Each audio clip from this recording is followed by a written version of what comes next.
It's time for the Douglas Coleman Show.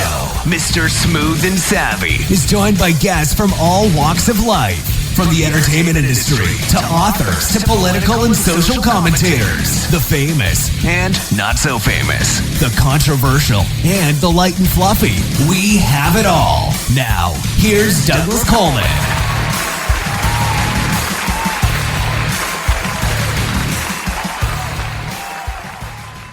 Okay, please welcome back to the Douglas Coleman Show, Brian James Gage. Hi, Brian. How are you?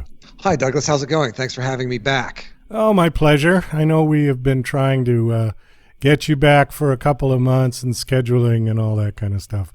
But you're finally here, so I'm happy about that. Finally. I'm starting to feel kind of like you're Joan Rivers to your Johnny Carson. Well, you know, although she was on probably more than you would want to be. Maybe, who knows? I do like to run my mouth, you know, so who knows? But anyways, it's nice to have you here. And the last time we talked about your books, and you just mentioned you're working on a third one, we were also started to get into music, but we ran out of time, basically. We did, and there's the lingering question that you proposed to me. I believe it was on the video, and you asked me, and for the listeners who don't know, that if they're just happening to tune into this thing, one of the things that I'm doing with my life is I'm an adult learner in classical piano performance. So I study at a conservatory, I give recitals, all of this stuff. So I'm, you know, trying to ramp up late in life to this thing that I've always loved, but never really, I tried to teach myself a couple times when I was younger in my 20s and my 30s, but it was always just that.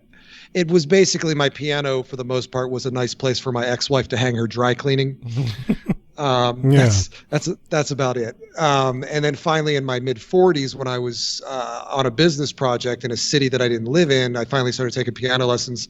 Turns out I have a latent adult talent for it. I think that I'm terrible, but my instructors seem to be very encouraging. So either they actually believe in me or they like the $500 a month I spend on class. One of the two. Well, it could be a combination of both of those things. Yeah, exactly. If they had any integrity at all, they're not going to take your money where there's no chance that you're going to accomplish something as a pianist. But you are studying classical, which that in itself is something I want to bring up because I am a piano player, have been since I was about 3 years old, all by ear. So you're like Elton John. Well, I was going to use him as an example because that's the style I play. Okay. Uh-huh. Elton John, Billy Joel, that kind of piano, singer-songwriter. I write my own material. Yeah. So those are the two that are like the closest to what I do. Okay. Now, as a 60-year-old man, I, like you, have started taking lessons, although not with anybody. I'm sort of self-teaching myself. Sure. But not classical. I'm doing jazz? Jazz, yeah. Oh, wow. That's next level. Okay, well, now that's what I was going to ask you about, because there is a definite difference, and correct me if I'm wrong, but my feeling is that classical music has to be played exactly the way it's written and the dots on the page, and the only variation between players is their feel or interpretation of it, but you're very limited, like you're not supposed to add notes. You're not supposed to subtract notes. If it says to play it loud in this particular spot, you're supposed to play it loud. If you're going to go soft, it tells you everything. Right. Okay. Jazz is completely the opposite. Jazz is, here's the parameter. Now you do something completely different than the next guy. Because if you have a jazz quartet, typically there's a leader, and then he hands it off to the sax player or the guitar player. They will do their solo, and they will hand it off to the next guy. And the leader usually starts the song and ends it, okay? That's usually the format for jazz. And in jazz, it's the whole point of take it out as far as you can so that it still makes sense, musically makes sense, and then be able to hand it to the next guy, and he knows exactly where to pick it up. Because if you take it too far away and then you look at him and say, okay, Joe, you take it, he's going to like, where the fuck are you? You know, and you don't want that. So you want it to be, the continuity needs to be there, right? So am I correct in assuming that classical you cannot deviate, or it's a no-no? You're not supposed to?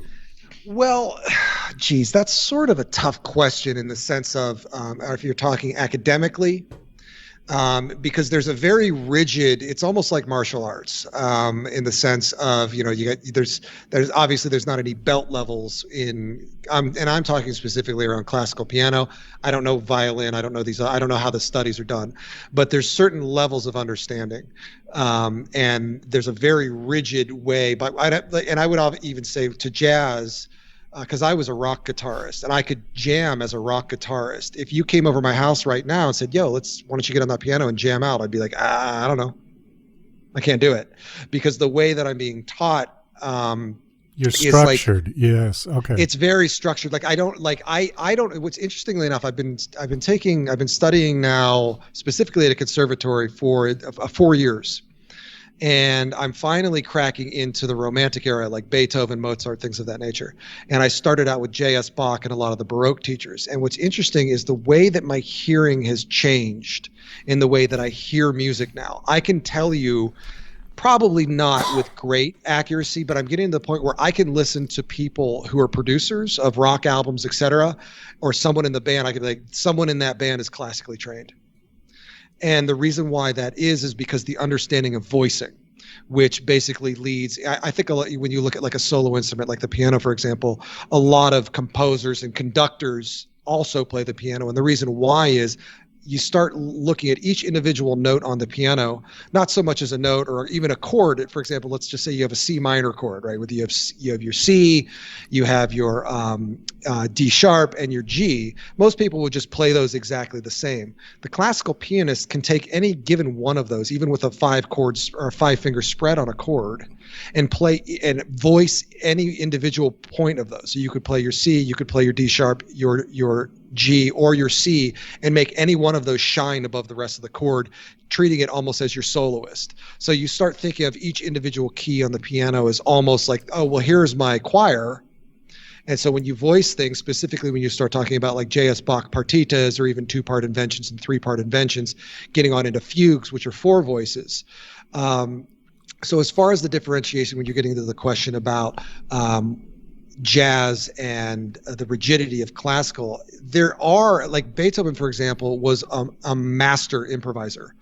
And you also see this with Mozart with some of their, where's my brain here? I lost what I was going to say about variations. Like they'll take one theme and there'll be a whole sonata where they flip it up.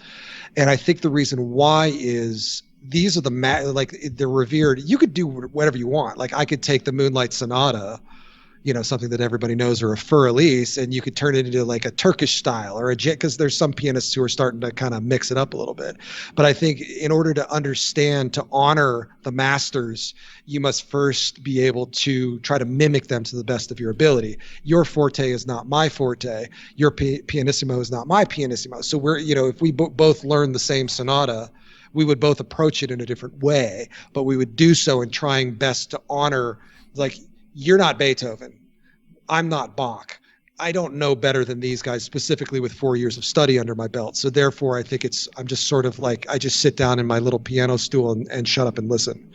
Whereas if you're talking like a Duke Ellington or somebody like that, there's a far greater range of interpretation. And I think someone like Duke Ellington would be like, look, if you could play my stuff, then riff on it, baby. You know what I mean? Because jazz has like that cool. Right. What do you think about it? Duke also Duke also was a writer. So he could, if you said, oh, I'm going to play a Duke Ellington piece, you could just play it any way you want, as long as people can recognize the tune. Right. Okay. But that's all right. But you actually answered my question in a way, and you brought up another question. So a very long form way, of course. Well, that's all right. We got time. Right on. We're here. I'm sitting down. If I am an instructor and I give you a piece to perform for your recital, okay, is the judgment of that recital going to be that you did it exactly how it was written on the page? Or are they going to judge you based on any sort of original interpretations you may have inserted into that piece? That's my question, because if they're looking for just a perfect carbon copy and how well you can do that without any interpretation other than being able to read every notation on that sheet, is that how you would be graded? That's a very interesting question, because I've actually done now 2 juries where my conservatory is called the French Conservatory of Music in West Los Angeles. And I still study with them actually online while I'm in Miami. Because you develop this rapport, and there's almost like a very personal relationship between you and your teacher, because they know how you play, they know your story, and if they're good, for example, my instructor is he was basically a concert pianist, but due to his eyesight, he couldn't pursue it professionally. So I'm being instructed by a concert pianist, and I also have 2 other backup instructors that I can use for information. And so the judging, they fly in judges from the Paris Conservatory of Music, and every July I have to sit in front of them. I mean, obviously COVID wiped this out, and I have to play like a Baroque piece and then a modern piece. And they do judge. So the way that they're judged, it's on a scale of 1 to 20. And I think the majority of the judging is based upon, are you technically proficient? Are your staccatos staccato? Are your legatos legato? Do you have an understanding of voicing, meaning that are the top of your chords shining versus just some, all 3 fingers on top of the chord, and it just sounds like mud, Okay. Because there is a way to what they call shaping chords so that they sound a little bit more sharp or melodic, and a certain voice within that chord rings out. So they look at you from a technical perspective, but there is also the notion of interpretation. And it's very interesting too, because I think if you don't have the ear for it and you don't know what to listen to, because now that I'm starting to, even the way that I strum a key or I attack a chord and things of that nature, I can hear people that don't do it properly. I'm not saying that I do yet, but my ear is getting shaped to the point where I'm starting to recognize a great pianist from an average pianist. They could both play a Beethoven piece, and to someone's ear, and then it comes down, obviously, another thing is how do they pedal?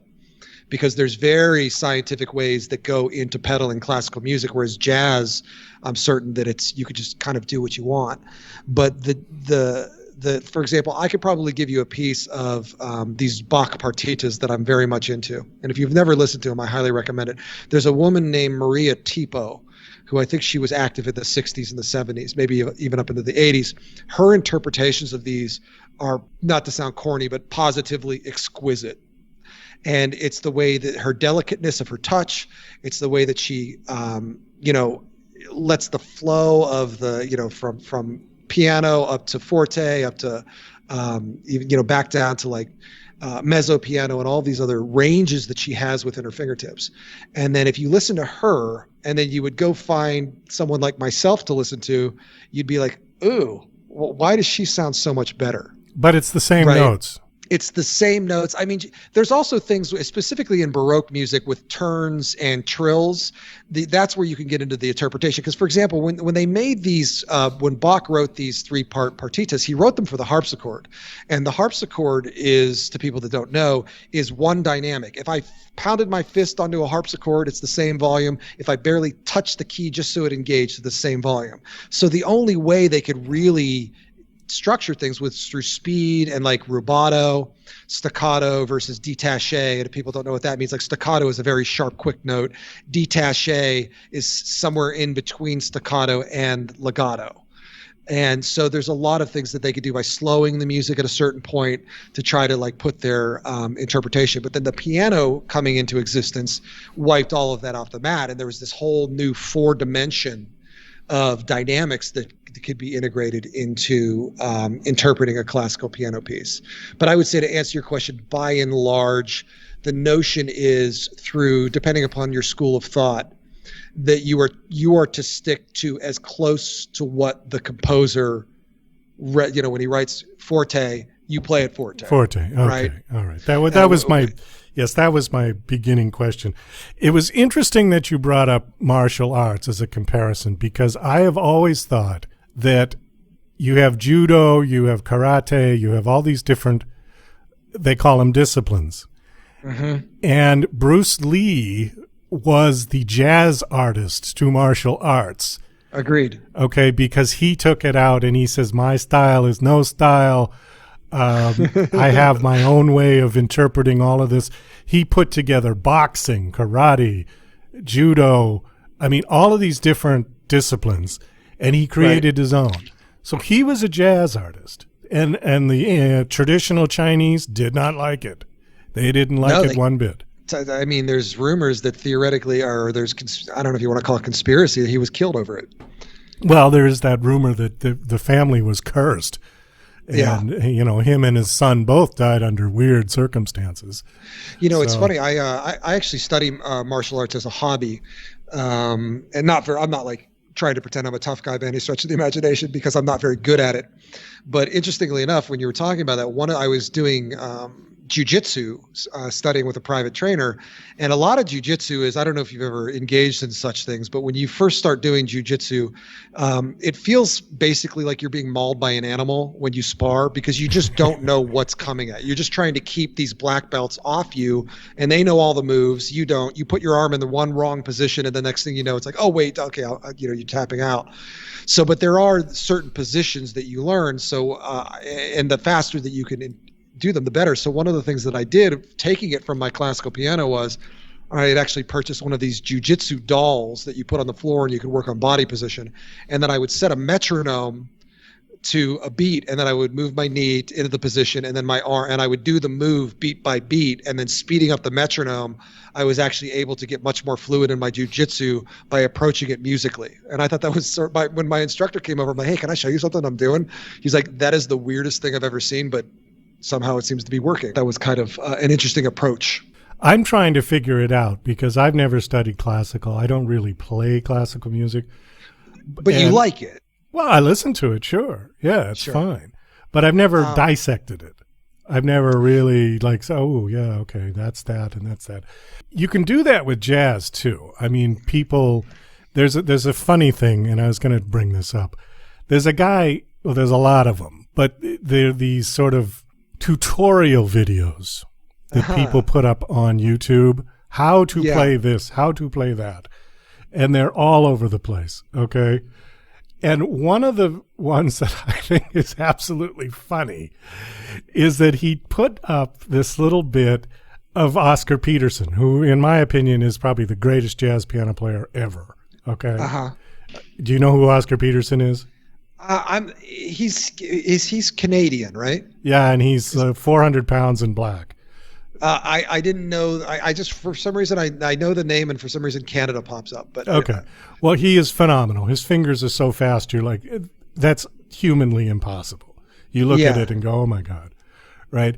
And so he took 4 bars of this thing that he did, and he broke it down. And he had to go so slow to show it as a tutorial. And he said, okay, now here's Oscar doing those 4 bars. Those 4 bars went by in literally about 2 seconds. Okay. And you're like, oh, right. So what I'm laughing at is this kind of participation trophy mentality that everybody has gotten into on the internet, where he's showing you the exact notes that Oscar is doing. And he's giving you this illusion that if you practice, you can get to that point. And I'm saying, no, that if you're going to try to play like Oscar, it's going to be a lifetime dedication. A lifetime. And if you don't start with the basic talent, you ain't getting there. And I think it's unfair to push people into believing that they can do something that they're just not equipped to do. So when I see this kind of tutorial of 4 bars, and it's one finger, it's one note at a time, right? These charlatan grifters are, I mean, you find that in everything. You find it in music, you find it in martial arts, you find it in real estate. Like, oh, I was sitting around, even, you see these things, oh, you want to make $10,000 a month from sitting in your house? Well, duh. But I just don't. I just think that it's unless someone has walked this path, right? Because for some reason, like I said, I had tried to teach myself classical piano multiple times in my adult life. And I'd always go right, because Beethoven, for some reason, because, we've talked about this, that I'm a metalhead. And one of the things that I was hoping we could get to today, but it looks like we might miss it, is whether it's easier to be a rock guitarist or a concert pianist. And I said, without a doubt, being a concert pianist is the most challenging endeavor that you can undertake versus a rock guitarist anyway.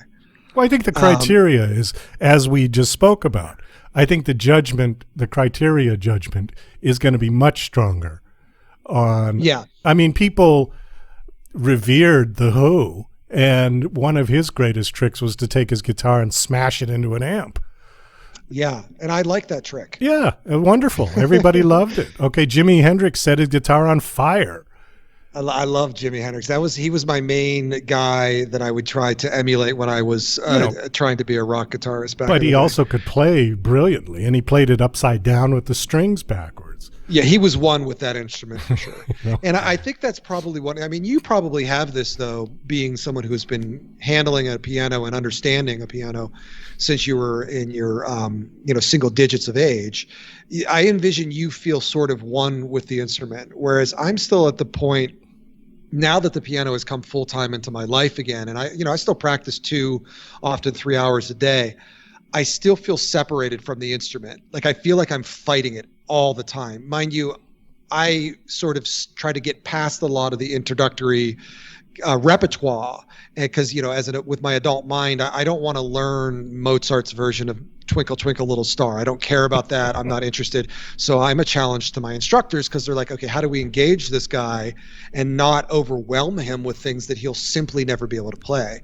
And now I'm starting to get to the point where now I understand exactly why they didn't want me approaching these Beethoven sonatas to start. I was actually just given my very first Beethoven sonata, Beethoven's Fifth Sonata, that I've been working on since January of this year.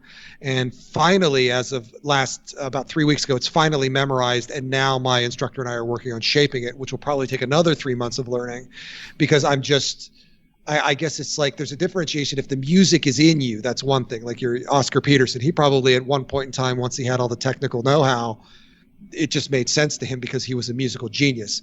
I am not a musical genius. I am someone who loves music and wants to honor it to the highest level that my ability will allow. But I still don't feel, I've even started thinking lately about taking drumming lessons, because technically as a pianist, you're a percussionist. And I don't, it's oftentimes it's rhythms that I have a hard time, specifically syncopated rhythms. I just have to break that down into I'm like your friend on the YouTube, like play these 4 bars as slow as possible. And that's finally how I get to build this bigger repertoire, is by basically, it's like an elephant. I'm eating it one bite at a time. Okay. Well, let me answer your question. Yeah, I've been playing piano since I was 3 years old, and I'm very comfortable with the instrument. But here's the challenge. I know what it can do, but I don't know what I can do. That's a good place to be, though, my friend. Okay, so that's why I'm like branching out and trying to dissect some of these, jazz riffs and things like that, just because, it's not something that I play. Yeah. But I want to find out if I can do that. And, it's something fun. It's a challenge. Well, I always think that those, that voice in your head, right? That, hey, should I try this? Should I do this? The answer is yes, you should. Because I don't believe that. I believe that that's actually instinct talking to you. I think that that's an evolutionary process that keeps us safe, keeps us engaged, and keeps us learning. Because the only way, I always say to people, whereby, if you had the choice, right? If I said, hey, Douglas, I'm going to give you a choice. Would you like to have a sharp intellect, or would you like to have a dull intellect? You can have either one. What do you pick? Well, I would take the sharp intellect. You would take the sharp intellect. Yeah. The other thing about having a sharp intellect is the fact that things that are sharp can cut you if they're not properly wielded. So I think that voice in your head, like you're continually sharpening your mind, but perhaps you're at the point with that weapon that is the sharp intellect or the sharp curiosity that pushes you to continually drive to, create or understand things. You're not quite at the point where you can wield the weapon. Well, I was just going to say, there is a fine line between genius and cuckoo. All right. Yeah, I think I'm leaning toward cuckoo these days. And the sharper your intellect, the more you're leaning towards cuckoo. You know. Well, yeah, especially if you don't know how to wield it. Yeah, or you can go through your life like Edith Bunker. So which would you rather be? I sometimes I struggle with that notion because I had this juxtaposition on both my grandparents' side, for example, where my father's mother was legitimately a genius. She had like 165 IQ, and her husband worked in a steel factory back in the 40s and 50s. On the other side, my mother's father was sort of a creative genius, he was a tinkerer, always making things, very clever, fixing things. And then my grandmother, bless her heart, was Edith Bunker. She was just she worked in a high school cafeteria making food for the kids, probably never had an intellectual thought in her entire life, but she was just the happiest person that ever I've known. Well, okay. You know? I mean, no offense to her, but ignorance is bliss.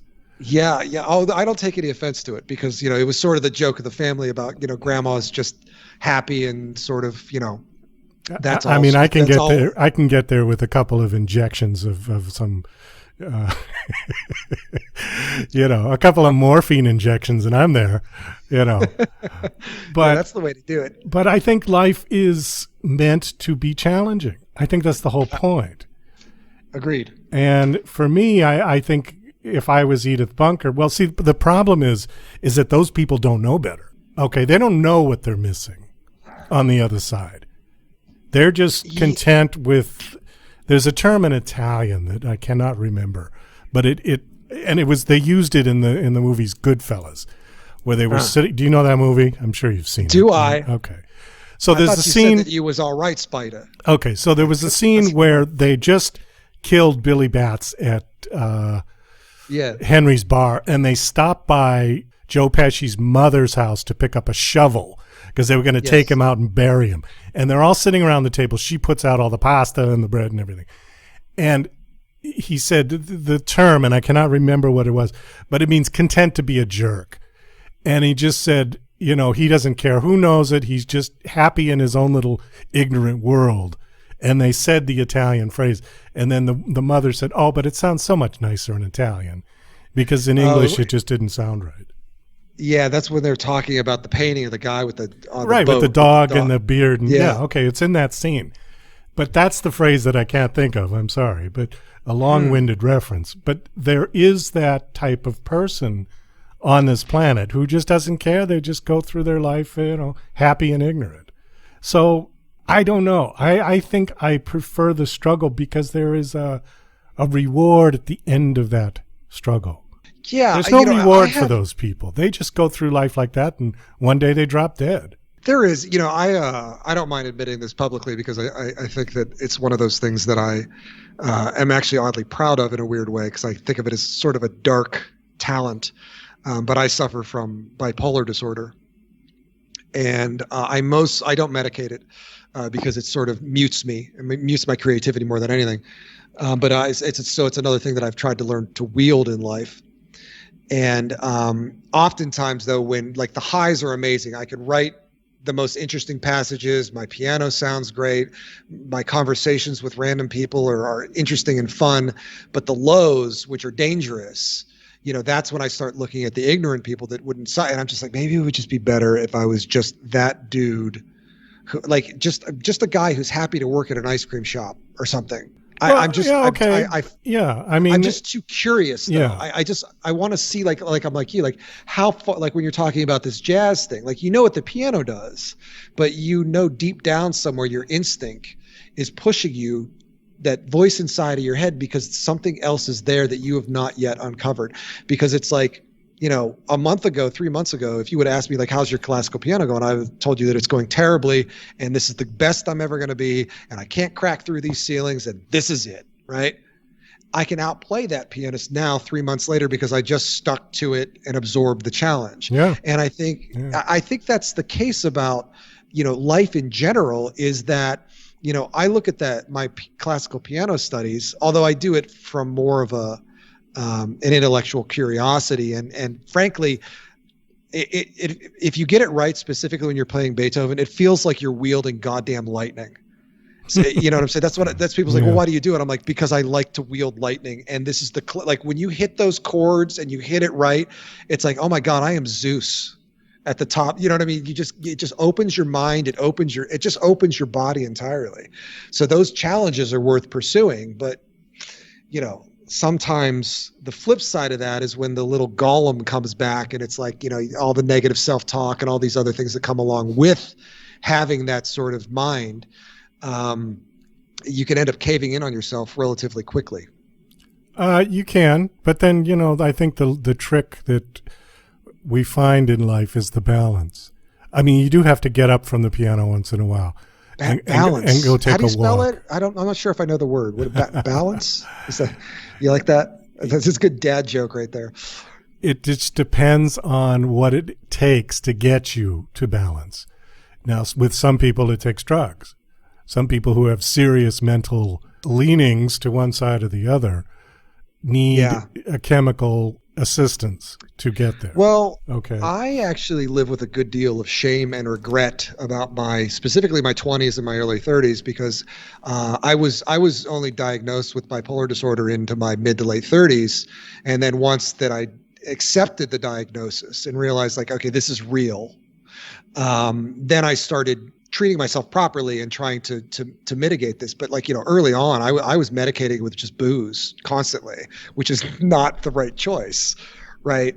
So, you know, back to that notion of being challenged, like this new thing in my life that I've been aware of for roughly about the past 10 to 15 years of my life, you know, it's a whole new dimension of how do I behave? I'm not going to medicate myself. I'm going to accept these feelings. I'm going to work through it to the best that I can. And interestingly enough, the one thing that gets me through it every single day is exercising. That's generally what I've heard. I mean, most people who have come off of a 20-year heroin addiction, it's exercise that got them through it. Yeah, it's because they've tried to, you know, early on when I was like 35, 36, when I was dealing with this, they put me on, you know, the lamotrigine and all these other pills, and I just felt like I was a rag doll walking around in my own life. Like I didn't care about anything. There was no joy, there was no sadness, but there was no joy. And I thought, this is not a way to live. So, you know, bit by bit, I started doing some reading. And although jogging and stuff helps, oddly enough, it's lifting the heaviest weights I can get my hands on. And for some reason, because are you familiar with the concept of flow experiences? No, why don't you explain that? Well, you do flow experiences constantly. It's just, I don't know, maybe no one's ever tagged the phrase. And they say one of the ways to a full life or a happy life, and they found it interestingly. I think there's actually a book called Flow. I don't know who the author is. I could probably look it up. But so the notion is, and they found that people who work, you know, if you look at somebody working at like, you know, you remember Laverne and Shirley, like when they worked at the brewery and all they did all day was just sit there and they tagged, you know, put bottle caps on bottles all day. And you would look at that and be like, well, how are they not going insane? And the reason why they're not going insane is because it's a flow experience. And a flow experience is something that has a clearly defined beginning and end. And the goals are achievable and readily available within your skill set. So sitting there all day, it's like, oh, well, there's 1,000 bottles to produce. There's 1 cap, 2 cap, 3 caps, 4 caps. And the next thing you know, you're not thinking about your electric bill. You're not thinking about, oh, this relationship, that relationship. You're just flowing. Get the caps on the bottles, right? When you're sitting down at that piano, that's a flow experience. Make this sound beautiful. Nothing else matters in that moment. It's the same thing when I'm lifting heavy weights about my bipolar disorder, is all that matters is when that bar comes off the shelf is, okay, lift this damn heavy thing off of my body. So I get somewhere in the area of 45 minutes to an hour a day where all I'm considering is the action itself. Nothing else matters than picking up this heavy thing and putting it down properly. I know that sounds really like sort of meat-headed, but it's amazing how much it has really kept a lot of my mood swings in check. Well, you know what? I think on that, I know it's kind of an abrupt, but I think we're going to need to close off this interview, which we've actually set up now for part 3. So we'll just keep coming back. Yeah, why not? I'm kind of digging. I like being your Joan Rivers, frankly. I wish you'd pick another analogy, because Joan isn't happening for me. Me too. I wish I had one too, but who else was like Carson? The other thing too, when I'm giving out these, well, Ed McMahon was the sidekick, but Johnny had very regular guests that would come on his show. Yeah. So you could be any one of the regular guests. How about Bob Hope? Pick that one. Hey, I'll pick Bob Hope. Okay. You know, frankly, that's my favorite airport in the Los Angeles area. All right. So yeah, better than Joan Rivers, because Joan Rivers actually, when she came on the show, she did her routines. But she's more famous for actually hosting the show. Okay. Right. Yeah, and then there was the whole feud. I was a Joan Rivers fan when I was a kid. I thought she was funny. Oh, she was. Yeah, she was funny. I haven't revisited Joan Rivers as an adult a lot, because I've been getting back into like early comedians like the Lenny Bruces of the 50s, Richard Pryor, and all this stuff. I mean, obviously Richard Pryor was in the 70s, but I'm going back over old comedians and watching all of their material. And that, I'll tell you what, that Lenny Bruce was next level for the 1950s, 60s. Oh, well, absolutely. Yeah. And he was another one that was the borderline cuckoo genius, because if you've ever seen interviews with him, he is off the wall. I mean, you're kind of wondering, like, well, plus he was a heroin addict too, so there was that. Yeah. But anyways, Brian, let's wrap this up, and then I want to talk to you quickly after the interview. Thank you so much for coming on. Give us the website, your website, please. Of course, it's brianjamesgage.com. That's Brian with an I, JamesGage. And you can see some of my very poorly renditioned YouTube videos of my J.S. Bach performances that I'm trying my best to do. And also, if you're interested in some of my horror novels, they're on there as well. And I think that's about it. I don't think I do anything else particularly interesting on the website. A couple articles I've written, things of that nature. Okay. Well, we'll get you back on. We'll do part 3, and we'll talk more about the mental capacities of the brain, and we'll talk a little bit more about music styles and things like that. I think we can take up at least another hour with that. You know? Easy. It's going to be an epic trilogy. All right, Brian. Take care. Appreciate you, Douglas. Thank you.